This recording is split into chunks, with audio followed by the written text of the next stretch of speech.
హల్లెలూయా. దయచేసి మీరందరూ గమనించగలరు, ఇక్కడ వాక్యం పడుతూ ఉన్నది. కయ్యూను, హేబేలు అని ఇద్దరు అన్నదమ్ములు ఉన్నారు. మీకు ఈ యొక్క స్టోరీ చెప్తాను. ఇది రియల్గా జరిగింది.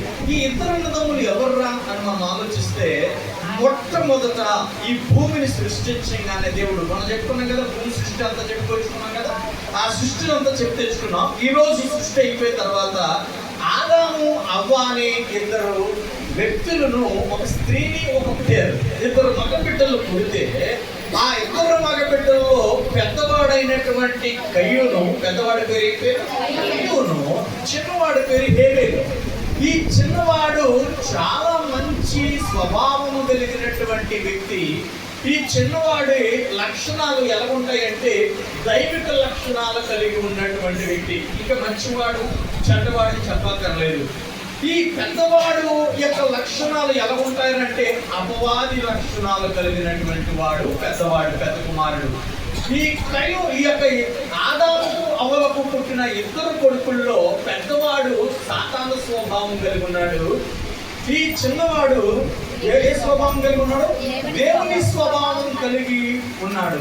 అయితే మరి ఇద్దరికి సాతాను స్వభావం, దేవుని స్వభావం ఎలా వచ్చింది అని మనం యోచన చేసి చూసినట్లయితే, ఇక్కడ పెద్దవాడికి సాతాను స్వభావం రావడానికి గల కారణం ఏంటంటే, తన తల్లి సాతాను మాట విన్నది.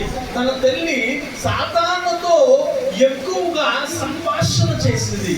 సాతాను యొక్క ఎత్తిగడలో పడ్డది. సాతాను పాపంలో పడిపోయింది. అప్పుడు ఏమైందంటే పెద్ద కుమారుడికి ఆ యొక్క మరి సాతాను స్వభావం అనేది వచ్చింది. ఈ చిన్న కుమారుడు దైవిక స్వభావం కలిగి ఎందుకున్నాడు? దేవుని స్వభావం కలిగి ఎందుకున్నాడు? మనం ఆలోచిస్తే, ఆదాము మొట్టమొదట భూమి మీద పుట్టినటువంటి వ్యక్తి. ఆ ఆదాము దేవుడి చేత తయారు చేయబడినటువంటి వ్యక్తి కాబట్టి ఆయనలో దేవుని స్వభావము ఉన్నది, దేవుని లక్షణాలు ఉన్నాయి. దేవుని లక్షణాలతో జీవించేటువంటి వ్యక్తి ఈ యొక్క ఆదాము. కాబట్టి ఈ యొక్క చిన్న కుమారుడికి తన తండ్రి లక్షణాలు అక్కడగా మరి రావడం జరిగింది. అవే లక్షణాలు దైవికమైనటువంటి లక్షణాలు. దేవుని మహిమ కలుగును గాక. హల్లెలూయా. దేవుని ప్రియమైనటువంటి వారులారా, వీరిద్దరూ కలిసి సగం సాతానుతో జీవించారు, సగం దేవునితో జీవించారు. వారి సంతానం కూడా ఆ విధంగానే వృద్ధిపరచబడ్డది. అందుకే మరి దేవుని ప్రియమైనటువంటి వారులారా, మేమైనా, నువ్వైనా, నేనైనా ఉంటే సాతాను వైపు ఉండాలి, లేకపోతే దేవుని వైపు ఉండాలి. ఎప్పుడైతే దేవుని వైపు మనం ఉంటామో, మనకు పుట్టిన బిడ్డలు కూడా దైవికమైనటువంటి వారిగా, దైవికమైనటువంటి స్వభావం కలిగి దేవుని స్వభావముతో వారు కొనసాగుతూ, జీవిస్తూ, నడుస్తూ ఉంటారు. దేవునికి స్తోత్రం. హల్లెలూయా. దేవుని ప్రియమైనటువంటి వారా, ఇక్కడ మనము మరి ఇక్కడికి వచ్చి చూసినట్లయితే ఆదాము, హేబేలు, కయ్యూను అనే ఇద్దరు కుమారులు పొలములో ఉండగా, ఎక్కడున్నారంటే పొలములో ఉండగా కయ్యూను పెద్ద కొడుకు వచ్చి చిన్న కొడుకుతో మాట్లాడుతున్నాడు. ఏమనో తెలుసా? మనస్సులో ఒకటి పెట్టుకొని బయటికి ఇంకొకలాగా మాట్లాడుతూ ఉన్నాడు. ఎంత మరి ఘోరమైనటువంటి పరిస్థితి వారిద్దరి మధ్యలో ఏర్పడ్డదంటే, తన తమ్ముడితో కపటముతో, కలమషముతో, ఆ తమ్ముడితో మనసులో ఏదో పెట్టుకొని బయటికి ఏమి తెలియనట్టు నటిస్తూ మాట్లాడుతూ ఉన్నాడు. మాట్లాడితే జనం పాపం మాయలో పడిపోయాడు. తన అన్న మాయలో పడిపోయి తన అన్నతో, నా అన్న ఎంత ప్రేమగా మాట్లాడుతున్నాడో, నా అన్న ఎంత చక్కగా మాట్లాడుతున్నాడో, నా అన్న ఎంత చక్కగా ఉన్నాడు అని చెప్పి మరి ఆ హేబేలు తన అన్నితో ముచ్చట్లు చెప్తూ ఉండగా వారిద్దరికి ఇచ్చిన వృత్తి ఏంటంటే, వాళ్ళ తండ్రి అయినటువంటి ఆదాము వాళ్ళిద్దరికి ఇచ్చిన వృత్తి ఏంటంటే, అరే బాబు, పెద్ద కుమారుడా, నువ్వు పొలం పండించు అని అన్నాడు. అంటే అప్పుడు చిన్న కుమారుని ఏమన్నాడంటే, బాబు, నువ్వు ఈ మేకల్ని, గొర్రెల్ని కాసుకుంటూ జీవించు అని చెప్పేసి అన్నాడు. దేవునికి స్తోత్రం. హల్లెలూయా. ఈ విధంగా ఒక్కొక్క వృత్తి ఇచ్చాడు. మేకల్ని, గొర్రెల్ని, జీవుల్ని కాసుకుండే పని చిన్న కొడుకుది, ఆ పొలం చూసుకుండే పని పెద్ద కొడుకుది. అయితే పొలంలోకి వెళ్ళి ఇద్దరు పొలంలోకి తీసుకెళ్లి తమ్ముడితో మాట్లాడుతున్నాడు, తమ్ముడితో జీవిస్తున్నాడు, తమ్ముడితో నడుస్తున్నాడు, తమ్ముడితో ఉన్నాడు. ఇదంతా ఎందుకున్నాడు అంటే, ఆ వెనక తను తమ్ముడి మీద ఒక కుట్ర పన్నాడు. ఎందుకునంటే మంచోడంటే చెడ్డోడికి ఎప్పుడు గుళ్ళే. మంచోడికి శత్రువులు లేరనుకుంటాం, మంచోడికి ఎక్కువ మంది శత్రువులు ఉంటారు. చెడ్డవాడికి శత్రువులు పెద్దగా ఉంటారు. ఎందుకంటే భయం, వాడు ఏం చేస్తున్నాడు నా భయం, వాడు ఎట్టించి దాడి చేస్తున్నాడు నా భయం. చెడ్డవాడికి ఎప్పుడు శత్రువులు ఉండరు, వాడితో ప్రేమగా ఉండడానికే చూస్తారు. బాబు నువ్వే బాబు, నువ్వే దేవుడు బాబు, మాకు నువ్వే చేసి పెట్టాలి బాబు, నువ్వే చూసి పెట్టాలి బాబు, నువ్వు తప్ప మాకు ఎవరు లేరు బాబు అని చెడ్డవాడితోని ఇలాంటి మాటలు మాట్లాడుతూ మంచివాడి మీద కుట్రలు పడుతూ ఉంటారు, మంచివాడి మీద బురద చెల్లుతూ ఉంటారు, మంచివాడి మీద అనేకమైన ప్రశంసలు కురిపిస్తూ ఉంటారు. దేవుని ప్రియమైనటువంటి వారులారా, ఇక్కడ కూడా మొట్టమొదట దినాల్లో ఆదిలో మొట్టమొదటి దినాల్లో జరిగినటువంటి స్టోరీ కూడా సేమ్. ఆ యొక్క అన్న వాడి మీద ఎంతో ఎంతో ఎంతో ఎంతో ఎంతో కుట్రబడి లోపల కుళ్ళెట్టుకుని లోపలంతా కూడా నిండిపోయింది, లోపలంతా నిండిపోయింది. తమ్ముడి మీద పగ నిండిపోయి ఉన్నది. నిండిపోయి ఏం చేశాడంటే పొలంలోకి తీసుకెళ్ళాడు, ప్రేమగా మాట్లాడాడు. మా అన్నయ్య కదా, ప్రేమగా మాట్లాడుతున్నాడు కదా, మరి చక్కగా ఉన్నది కదా. ఎవరు లేరు ఇంకా మాట్లాడుకోవడానికి, వీళ్ళిద్దరే పుట్టారు మొట్టమొదట భూమి మీద. మరి వీళ్ళిద్దరే మాట్లాడుకోవాలి. మొట్టమొదట గర్భం నుంచి వచ్చింది ఎవరు అంటే కయ్యూనును హేబేలును. మరి వీళ్ళిద్దరే ఉన్నారు కాబట్టి వీళ్ళిద్దరే మాట్లాడుకున్నారు. ఇంకా ఏమన్నా మాట్లాడుకోవాలంటే జంతువులతో మాట్లాడుకోవాలి, పొలంతో మాట్లాడుకోవాలి. నీకు అందుకంటే అవకాశం ఏమీ లేదు. అయితే పొలంలోకి తీసుకెళ్లి ప్రేమగా మాట్లాడి మరి లాలన చేసి పాలన చేసి చివరాఖరికి ఏం చేశాడో తెలుసా? చదువమ్మా. చూడండి, మాట్లాడాడు. పోట్లాలు లేదు అక్కడ. మాట్లాడి వారిద్దరు పొలంలో ఉన్నప్పుడు చంపేశాడు. ఏం చేశాడు? చంపేశాడు తమ్ముడిని. వీడు ఎంత మంచిగా ఉండడమా, వీడికి ఎంత మంచి పేరు రావడమా, వీడు ఎవరికి మంచోడయ్యాడు? లోకం ఉన్నదా? జనాలు ఉన్నారా? మనుష్యులు ఉన్నారు అక్కడ? ఎవరు లేరు. మరి ఎవరికి మంచోడయ్యాడు? అవతల తల్లిదండ్రులకి మంచోడయ్యాడు. వాడిని సృష్టించిన దేవునికి మంచోడయ్యాడు. ఎందుకు ఈ గుళ్ళంతా పెట్టుకున్నాడు అని అంటే ఇద్దరు దేవుడికి అర్పించడానికి అర్పణ తీసుకెళ్లారు. ఒక రోజు అర్పణ తీసుకెళ్తే కయ్యూను అర్పించాడు, హేబేలు అర్పించాడు. పరలోకం నుంచి దేవుడు వచ్చి హేబేలు అర్పించిన అర్పణను తీసుకున్నాడు. దేవునికి స్తోత్రం. హల్లెలూయా. కయ్యూను అర్పణను దేవుడు తీసుకోలేదు. అప్పుడు ఆయన కుళ్ళి పెట్టుకున్నాడు. నా తమ్ముడు అయినటువంటి హేబేలు యొక్క అర్పణను దేవుడు తీసుకున్నాడు, నా అర్పణ తీసుకోలేదు. నేను అర్పించాను, అయినా నా అర్పణను దేవుడు తీసుకోలేదు అని కుళ్ళు పెట్టుకున్నాడు. దేవుని ప్రియమైనటువంటి వారులారా, ఈ లోకములో అదే జరుగుతూ ఉన్నది. అన్న మీద తమ్ముడు, తమ్ముడి మీద అన్న కుళ్ళుని పెట్టుకొని జీవిస్తూ ఉన్నారు. కడుపులో ఇంతంత విషయం పెట్టుకొని జీవిస్తూ ఉన్నారు. వారు బయటికి బాగానే నటిస్తూ ఉన్నారు. బాగా నటిస్తూ ఆ తమ్ముడిని మరి ఎక్కడ అనుమానం రాకుండా, ఎక్కడ కూడా అనుమానించలేనటువంటి స్థితిలోని ఆ తమ్ముడిని తీసుకెళ్లి ఏం చేశాడు? పొలంలోని ఆ తమ్ముడిని చంపివేశాడు. నేలబడి ఏం చేశాడండి? చంపివేశాడు. ఎవరు ఎక్స్పెక్ట్ చేయరు, ఎవరు అనుకోరు. నా అన్నే కదా, నా అన్న నన్ను ఏం చేస్తాడు? నా అన్న అలాగే ఇద్దరికి ఏమన్నా పగలున్నాయా? వారిద్దరు ఏమన్నా మరి తగాదాల్లో ఉన్నారా? లేదు. ఈయన మనస్సులోని ఆయన మీద ఉద్రేక భావాన్ని, శత్రుత్వాన్ని పెంచుకొని ఒక రోజు అతన్ని చంపడం జరిగింది. దేవుడి అయితే ఈ యొక్క కార్యము జరిగిన తర్వాత హేబేలు విషయములో దేవుడు చెల్లించాడు. దేవునికి స్తోత్రం. హల్లెలూయా. దేవుడు చెల్లించాడు. దేవునికి కోపం వచ్చింది. అరే, మీరు భూమి మీద పుట్టి విస్తరించండిరా, నేను భూమిని మరి విస్తరించమని మిమ్మల్ని పుట్టిస్తే మీరు ఇలాంటి పనులు చేసేదని చెప్పి దేవునికి ఏమొచ్చిందండి? కోపం వచ్చింది.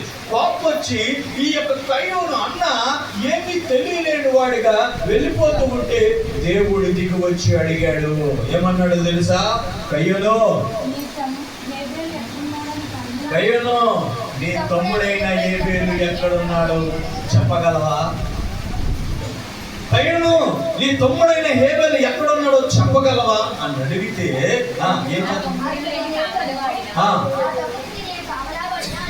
నా తమ్ముడికి నేనేమన్నా కాపలాగా సేవనయ్యా నన్ను అడుగుతున్నావు? మళ్ళీ ఏమని పోతున్నాడు? చేసినంత చేసేసాడు. చేయవలసిందంతా చేసేసాడు. చూడండి, తప్పు చేస్తున్న వాళ్ళు ఎప్పుడు కూడా ఆ తప్పును ఒప్పుకోవడానికి ఇష్టపడరు. ఎవరో ఒకరి మీద నట్టడానికి ఇష్టపడతారు, కానీ ఆ తప్పుని ఎప్పటికీ తప్పు అని ఒప్పుకోరు. నా తప్పుడికి ఏమన్నా నేను కాపలా వాడనా అండి? నన్ను అడుగుతున్నారు ఏంటంటే, దేవుడికి కోపం వచ్చి ఏమన్నాడు తెలుసా? హే వేలో, హే కయ్యను, నీ తమ్ముని రక్తము నాకు మొరబెట్టింది, నీ తమ్ముని రక్తము నాకు మొరబెట్టింది, అందుకే నేను నిన్ను శపిస్తున్నా.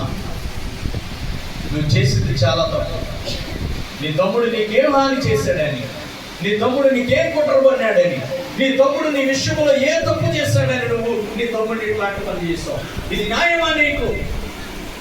ఇది నీకు ధర్మమా? ఇదిగో ఇదే నా శాపము, దేశకర్మపై పోతావు అన్నాడు. అంతే. చూడండి, ఈరోజు ఎవరికైనా అన్నదమ్ములకు అన్యాయం చేసినాడు బాగా బతుకుతున్నాడని మీరు అనుకుంటారు, కానీ బాగా బతకడు. అన్నదమ్ములకు కానీ అక్క చెల్లెలకు కానీ అన్యాయం చేసినాడు, భూమి మీద బాగా బతికేస్తున్నాడు, ఆడికేమి అన్ని కట్టుకొని జీవిస్తున్నాడు అని అనుకుంటాడు. అన్యాయము చేసిన వాడు అన్యాయానికి గురి కావాల్సిందే. దేని ద్వారా? ముళ్ళు ద్వారా ఇబ్బంది పడిన వాడు ఆ ముళ్ళు ద్వారానే ఇబ్బంది పెట్టిన వాడు ముళ్ళు ద్వారానే ఇబ్బంది పడాలి. ఏ కొలతతో కొలుస్తావో ఆ కొలతతో కొలవబడతావు. సహోదరి సహోదరుడా, మీరందరూ తెలుసుకోవలసిన సత్యాలు చాలా ఉన్నాయి. నువ్వు అనుకుంటావు ఈ రోజు నాకు బాగున్నది, నువ్వు ఈ రోజు ఒకరు పొట్ట కొట్టి 10 రూపాయలు తెచ్చుకొని తింటే ఆ 10 రూపాయలు సాయంత్రంగా అయిపోతాయి, కానీ పొట్ట కొట్టినది మాత్రం శాపముగా మారింది. దేవుని ప్రియబిడ్డ, ఈ శాపముగా మారి నీ పాలిట నీ బంధువు అవుతుంది, నీ పాలిట నీ స్నేహితుడైతుంది, నీ పాలిట నీ ఇంటికి వస్తుంది, నిన్ను ఇబ్బంది పెడుతూ ఉంటది, నీకు అర్థజ్ఞాన్ని అగోచరానికి తీసుకెళ్లిపోతూ ఉంటది, ఆ గమ్యానికి నేను తీసుకెళ్లిపోతూ ఉంటది. సహోదరి సహోదరుడా, ప్రియమైనటువంటి దేవుని బిడ్డలారా, ప్రియమైనటువంటి దేవుని దైవ సైన్యమా, ఎవరికి నువ్వు బ్రతికినంత కాలము అన్యాయము చేయకు. నీ జాతియే నిన్ను కాపాడాలి, యథార్థతయే నిన్ను కాపాడాలి. యథార్థంగా జీవించిన నీ జీవితము, యథార్థంగా బ్రతుకున్న బ్రతుకు నిన్ను నిలబెడుతుంది. ఒక రోజు నీకు నిదర్శనంగా నీ ముందుకు వచ్చి ఉంటది. దేవుని ప్రియమైనటువంటి సహోదరి సహోదరుడా, ఇదిగో నువ్వు నేర్చుకోవలసిన పాఠాలు ఇవన్నీ. ఈ పాఠము ద్వారా నువ్వు నేర్చుకోవలసింది ఏంటంటే, ఒకవేళ నీ మనస్సులో నీ సహోదరుడి మీద కానీ సహోదరి మీద కానీ ఏమన్నా దుర్బుద్ధి కానీ పుట్టిందా, దాన్ని అక్కడితో వేరుతో చంపే తుంచే పారే. వారి పట్ల నువ్వు ఏ మాత్రం నోటి ద్వారా కూడా అన్యాయం చేయకూడదు. ఇక్కడ కయ్యూను ఏమయ్యాడంటే దేశితెమ్మరి అయ్యాడు. కయ్యూను ఏమయ్యాడంటే దేశితెమ్మరి అయ్యాడు. ఎక్కడ తిరుగుతున్నాడో, ఎక్కడికి వెళ్తున్నాడో, ఎక్కడ ఉంటున్నాడో నిలకడ లేదు, జీవితం లేదు. ఆ దేశం ఆ ప్రపంచంలో ఒంటరిగా తిరిగి పోరాడే లోపులో ఈ హల్లెలూయా బిడ్డలారా, ఏ ఆస్తి కోసం అయితే నీ అన్నదమ్ములతో తగాదా పడుతున్నావు, ఏ ఆ అంతస్తుల కోసం తగాదా పడుతున్నావు, ఏ డబ్బు కోసం వారిని దూరం చేసుకుంటున్నావు, ఆ డబ్బు నీ దగ్గర ఉండదు, ఆ ఆస్తి నీ దగ్గర ఉండదు. చెప్పాడు కయ్యూను, నువ్వు చేసిన తప్పు వలన ఆ పొలము కాదు, ఆ మేక గొర్రెలు కాదు, ఆ ఏమి నువ్వు ముట్టుకోవడానికి వీలు లేదు, పో ఎక్కడి నుంచి అని చెప్పి తోసేశాడు బయటికి. లేక దేవుని ప్రియమైనటువంటి వాళ్ళారా, అన్యాయానికి వెళ్తే ఆ అన్యాయం నీ చేతిలో ఉండదు, నువ్వు వెళ్ళిపోతావు అక్కడి నుంచి. దేవునికి స్తోత్రం. హల్లెలూయా హల్లెలూయా. ఏ 10 రూపాయల కోసం ఒకడు పొట్టగొట్టావో ఆ 10 రూపాయలు నీ దగ్గర ఉండవు. నీ జీవితంలో అన్యాయాన్ని ముడిపెట్టుకొని అన్యాయాన్ని చెప్పులెట్టుకొని తిరుగుతున్నావా? చాలా ఇబ్బందులు పడేటువంటి అవకాశం నీకు కనిపిస్తూ ఉంటుంది.